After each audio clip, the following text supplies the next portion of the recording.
A very common question I get as a doctor is, why is zofran not over the counter? It helps with nausea and it's relatively benign, so what's the big deal?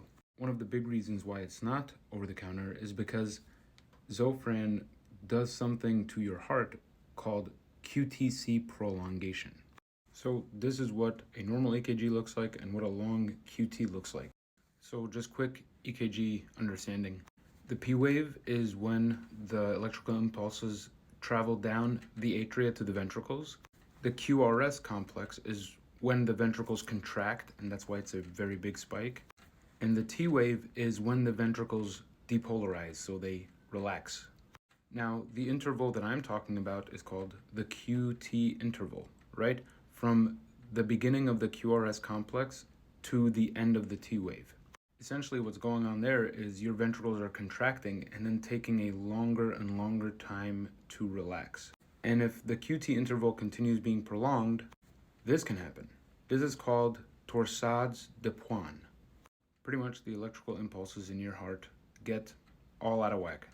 And this is fatal if it's not corrected. Usually you push IV magnesium sulfate to correct this.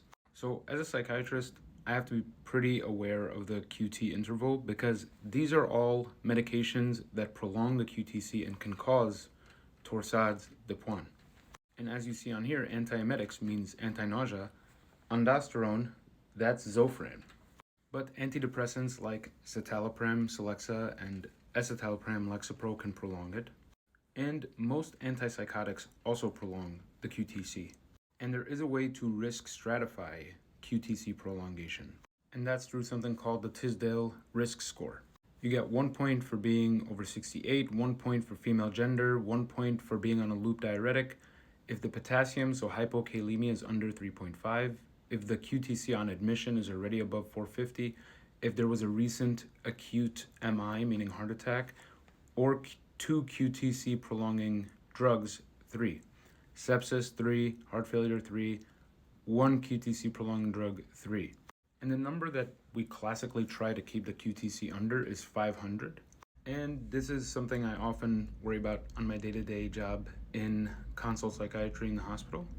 But for you, if you're not a doctor, next time somebody asks you why zofran is not over the counter, you know why, and you can explain to them all of the stuff you learned here today.